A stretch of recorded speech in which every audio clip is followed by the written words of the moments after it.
Estoy en una réplica de las antiguas catatumbas romanas. Se encuentra en el monasterio franciscano en Washington, D.C. Las catatumbas son una parte importante en la historia de la iglesia. Verán, los primeros cristianos bajaban aquí, a estos lugares fríos, húmedos y oscuros, por muchas razones. Una de las razones era para rezar, pero también venían porque estaban llenos de miedo. Miedo a lo que las autoridades les harían si supieran que eran cristianos. Creo que también lo hacían porque las catatumbas son símbolos para muchos de la vida espiritual. Si ellos usaran palabras para describir su vida espiritual, serían palabras como oscura, estancada, atrapada, fría. Y no debe ser así. Pero la otra cosa de estar en las catatumbas, como en cada cuarto de ellas, es que había huesos. Y eso les recordaría que la vida espiritual no debe vivirse en las catatumbas. La vida espiritual no debe vivirse rodeado de huesos. Sin embargo, a veces pienso que nos sentimos así. Por eso me fascina esta imagen en particular. Es de la imagen de Ezequiel y está en el Valle de los Huesos Secos. La vida espiritual no debe vivirse bajo tierra. No debe vivirse en la oscuridad ni en una catatumba. Más bien, la vida espiritual debe vivirse en la luz. Me encanta el capítulo 10 de Juan, cuando Jesús dice: vine para que puedan vivir al máximo.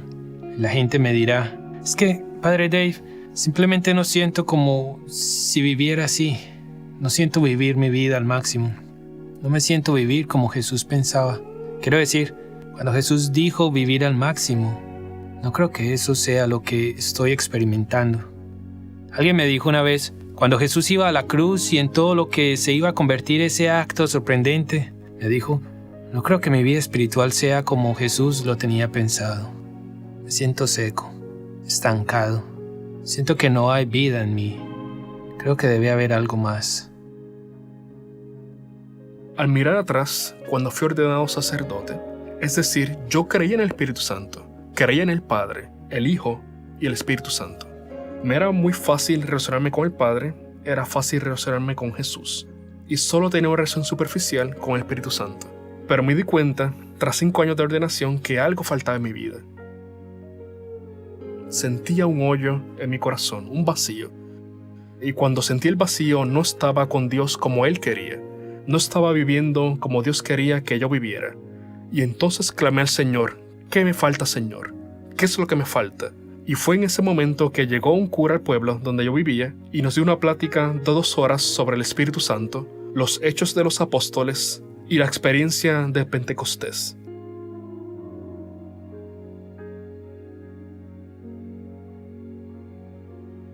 Y supe entonces que eso era lo que me faltaba en mi vida: el señorío de Jesucristo y el poder del Espíritu Santo. Debe haber algo más y la gente me lo dice todo el tiempo, que tiene que haber algo más en su vida espiritual. Creo que los discípulos quizá tenían la misma sensación. Solo decir frecuentemente la emoción de los discípulos. Ellos tuvieron lo mejor, me refiero a que estaban con Jesús.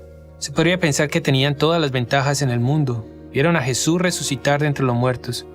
Digo que sería genial poder ver a alguien resucitar de entre los muertos, por Jesús mismo. ¿Y quién catequizaba? ¿Quién les enseñó la fe? Me refiero a que Jesús lo hizo. Digo que Jesús podría conseguir un trabajo de catequista en cualquier parroquia. ¿Quién les enseñó a predicar, a perdonar, a amar? Es decir, tenían todas las ventajas, pero entonces, después de su resurrección y antes del Espíritu Santo, ¿dónde los encontramos? Los encontramos en un cuarto cerrado. Hace 2 años escribí un libro titulado Libertad Espiritual, pero en un capítulo en particular hablaba del Espíritu Santo y recurría a muchos teólogos, pues decía: Jesús no es suficiente. Y hay algo extraño sobre esa idea, ¿eh? Quiero decir, ¿qué significa que Jesús no es suficiente? Claro que es suficiente. Bueno, y compartí esto con teólogos y me dijeron: claro que tienes razón, que Dios es trino, que Jesús se muestra y se nos revela, pero también hay algo más que eso. También está Dios, que se revela como Padre y también como el Espíritu Santo. Los discípulos, con la ventaja de ver cosas increíbles, de estar con Jesús, aún así, los encontramos tras su muerte y resurrección, en una habitación cerrada con llave. Ahí es donde la vida espiritual de muchos está, encerrada en un cuarto. Y la vida espiritual no debe vivirse en un cuarto cerrado. Las Escrituras dicen que el cuarto, que todo, estaba cerrado por miedo y así son nuestras experiencias. Nos sentimos atrapados y secos y estancados y todas las cosas, y debe haber algo más. Creo que los discípulos vivieron eso. Oré por liberar completamente los dones del Espíritu Santo en mi propia vida. Recé porque Jesús fuera el Señor de mi vida, por entregarme mi vida al Señor, y empecé a darme cuenta cómo cambió mi vida en el ministerio. Cómo Dios me permitió ver el ministerio de manera diferente. Y llegué a apreciar el señorío de Jesús y el papel del Espíritu Santo. Y así, mirando hacia atrás, creo que pude estar equivocado. Yo creo que si no me hubiese pasado, hoy no sería sacerdote.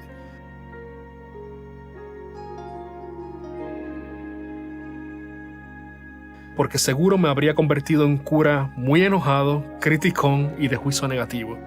Y siempre lo he dicho, lo único que no quiero ser cuando sea un cura más viejo es el criticón y de juicio negativo. Así, le pedí realmente a Dios que me revelara lo que me faltaba. Y cuando lo hizo, supe que eso era todo. Y mi vida cambió desde entonces.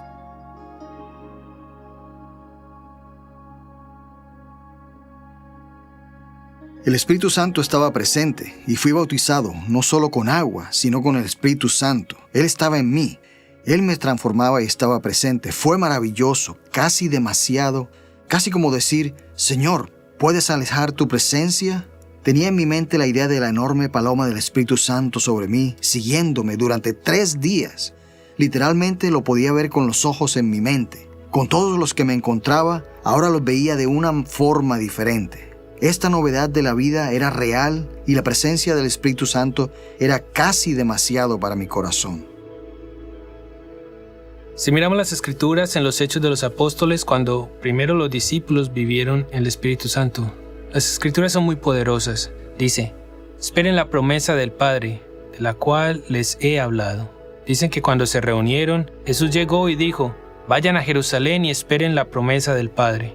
Cuando Jesús habla sobre esperar la promesa del Padre, quizás no se habían dado cuenta que se refería a lo dicho antes en el capítulo 11 de Lucas, que dice, pues si ustedes, aun siendo malos, saben dar a sus hijos cosas buenas, ¿cuánto más el Padre del cielo dará el Espíritu Santo a quien se lo pida? Entonces dice, vayan y esperen por la promesa del Padre. Ese vacío, ese miedo que tienen, no siempre será así, no tiene que ser así. Entonces, vamos a las Escrituras y el siguiente capítulo, el capítulo 2 de los Hechos, y en verdad es una escena familiar para todos, la hemos oído muchas veces. Pero imaginen esto, ¿ok? Ellos están en este cuarto, las puertas están cerradas, tienen miedo porque no quieren que lo que le pasó a Jesús le pase a ellos. Así que tienen miedo, y en medio de eso, en Hechos de los Apóstoles dice que llega un viento fuerte. Imaginen lo que eso significa. Probablemente los asustó un momento, pues cada ruido los ponía nerviosos. El viento fuerte, y luego las Escrituras dicen lenguas de fuego. Es decir, debe haber sido extraordinario. Lenguas de fuego que caen del cielo. Cuán grande y cuán increíble sería eso. Si yo fuera Dios, y esto debe asustar a todos, si no tienen nada que agradecer a Dios, agradezcan que no soy Dios. Pues no sería un Dios bueno, sería malo, mucho más hiriente. Pero si yo fuera Dios, habría mucho más fuego. Quiero decir, habría fuego con cada sacramento. En la misa, tan pronto se rompa el pan, caería fuego. En un matrimonio, tan pronto se den los votos, caería fuego. Bautizo, no sé exactamente cómo funcionaría, pero habría más fuego si fuera Dios. Las Escrituras dicen que les caían lenguas de fuego. Luego sigue, y la multitud se quedó asombrada y sorprendida. Y seguro lo estaban al ver este hecho increíble, porque algo pasó en ese cuarto que cambió a los discípulos. Y eso mismo debe sucederles a ustedes y sucederme a mí. Sentir el Espíritu Santo que me cambia y no vivir mi vida espiritual en un cuarto con miedo, sino vivir de frente y tomar el mundo vivo, lleno de alegría y la presencia y el poder de Dios. Lo que les haya pasado a esos discípulos debe pasarme a mí, tiene que pasarle a ustedes. Que las lenguas de fuego y el poder de Dios que caigan sobre nosotros. El Espíritu Santo está en nosotros, pero realmente su vivencia es diferente porque Él siempre nos llena de una manera nueva. Definitivamente no es algo de solo una vez.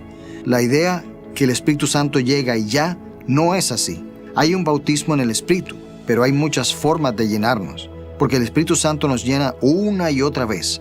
Y pienso todas las veces que me llenó de manera diferente, y espero lo que el Señor hará en mí en el futuro. porque a veces creemos que vivimos algo y es tan profundo que, bueno, nada volverá a ser igual. Pero Dios siempre nos atrae más profundo. El Espíritu Santo siempre nos atrae más profundo. Él es siempre creativo en la forma de atraernos y se nos presenta de manera profunda. Pero aquí está el asunto. Se va a ver diferente. No va a ser exactamente lo mismo para todos. Por eso me encanta cuando ven el capítulo 20 de Juan, porque otra vez Jesús les envía al Espíritu Santo, pero esta vez es diferente. Las Escrituras dicen en el capítulo 20, estaban reunidos los discípulos a puerta cerrada por miedo a los judíos. Entró Jesús en medio de ellos y les dijo, la paz esté con ustedes.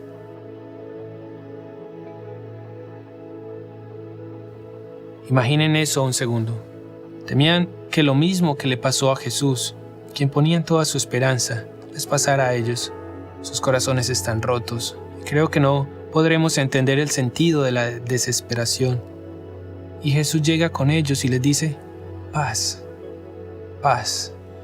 Es un recordatorio de que la paz no es solo una ausencia, más bien, la paz es una presencia de algo. La paz es presencia de alguien y en medio de eso Jesús viene y les dice, paz. Luego lo que hace es mostrar sus manos y su costado. Ellos ven sus heridas y las ven para recordarles que están seguros que Él es Jesús, porque lo último que oyeron era que Jesús fue crucificado. Así que muestra las heridas y luego dice, una vez más, por segunda vez, la paz esté con ustedes. Para recordarles, recordarme que en medio del sufrimiento, en medio del dolor, en medio de la cruz, en medio de la sangre, todavía hay paz. Estoy aquí, paz.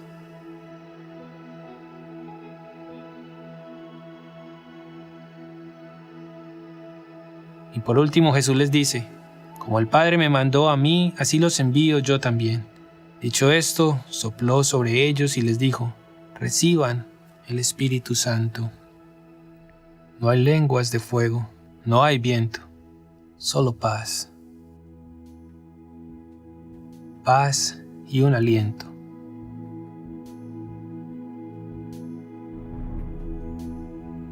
Y ese aliento de Dios los cambió. La paz de Jesús los cambió. En los Hechos de los Apóstoles, la gente estaba asombrada. No hay sentido de asombro en esto. Tal vez la gente necesita lenguas de fuego para asombrarse, pero los discípulos de Jesús, se asombraron y cambiaron con un simple aliento. Piensen, yo solía pensar que la vida en el Espíritu Santo era para los grandes momentos. Ustedes saben, en lo que se refiere a elegir la vocación o recibir una gran misión y ser fieles a esto. Y eso es verdad. Pero cuanto más estoy en la vida religiosa, más sé que la vida en el Espíritu Santo está en los detalles. Ya saben, ser fieles a nuestro Señor y a las cosas pequeñas. Y realmente viví esto el año pasado. Hace algunos años se me pidió aprender un idioma para ser misionera en un país extranjero. Cuando recibí esta misión, fui directamente al libro de los Hechos de los Apóstoles. Oraba y pensaba en el Hecho 1, versículo 8. Recibirás la fuerza cuando el Espíritu Santo venga a ti, y serás mi testigo en los confines de la tierra. Y serás mi testigo en los confines de la tierra. Así que pensé, aquí vamos, Señor. Para esto me creaste, para ser misionera de personas extranjeras. Y tu espíritu me llenará y va a ser grandioso. Y es verdad, pero cuando llegué a esta tierra extranjera y hablaba su lengua y mi zona de confort se había ido, fue una oportunidad real para decir, ven Espíritu Santo, en las pequeñas cosas diarias. Como pueden ver, el aliento de Dios está actualmente en todas las Escrituras. Encontramos en Génesis, en el segundo capítulo del Génesis, cuando Dios está creando a la humanidad, dice, entonces Dios formó al hombre del polvo de la tierra. Así que hay esta gran hermosa imagen de Dios que baja y toma polvo y forma la humanidad, forma nuestros brazos y piernas. Luego, las Escrituras dicen que Dios tomó la humanidad del suelo y sopló en su nariz el aliento de la vida. Me encanta esta intimidad, que Dios toma algo, entonces un cuerpo sin vida, y Él lo lleva así a sí mismo y le da un soplo de vida. Y dice, sopló en su nariz. Él sopla vida en el hombre. Es decir, en mi vida esta ha sido mi historia tantas veces, estar sin vida. Digo que me siento como un cuerpo que camina pero sin vida, y el Espíritu de Jesús sopla vida. El Espíritu de Dios nos da vida. Job experimentó exactamente las mismas cosas.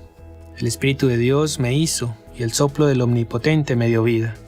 O esa escena de Ezequiel donde Ezequiel está sentado sobre el gran valle y el valle está lleno de huesos secos. ¿Y quién no se ha sentido como huesos secos alguna vez? Y Dios dice que le puede dar vida a estos, y Ezequiel, yo no sé, tú eres Dios, tú dime. Y Dios dice, Ezequiel, sopla vida a estos huesos, y en estos huesos Dios se mueve a través de Ezequiel y da un soplo de vida. Los huesos comienzan a vibrar y cobran vida.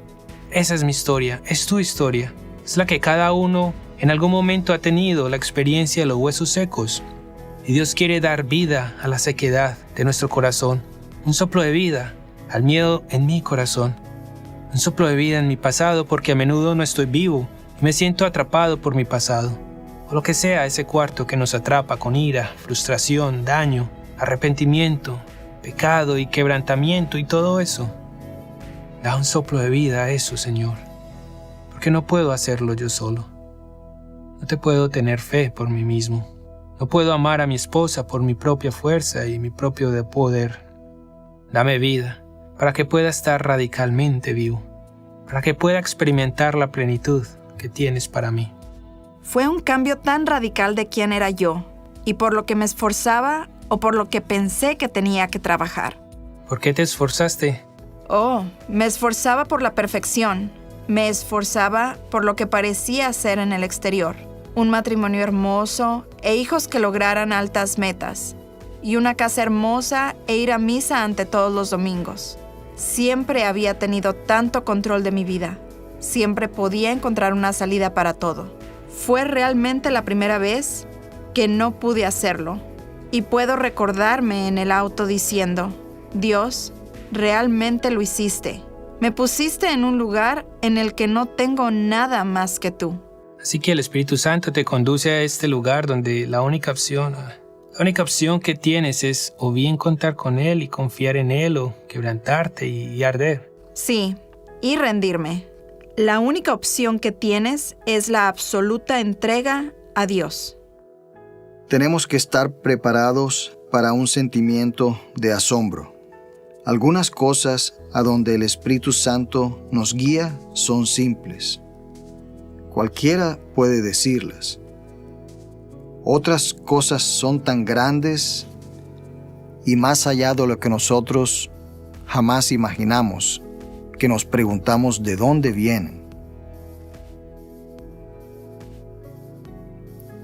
Y hay una tensión incierta ahí, que no puedes solo poner el Espíritu Santo en una caja o un paquete y decir, ahora es cuando el Espíritu Santo habla o hace.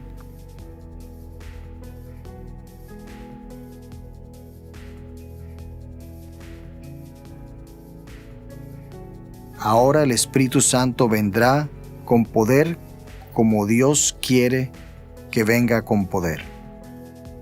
Pero la realidad es que tantas veces digo al Espíritu Santo y la gente viene a mí y dice, Padre, nunca he oído esto.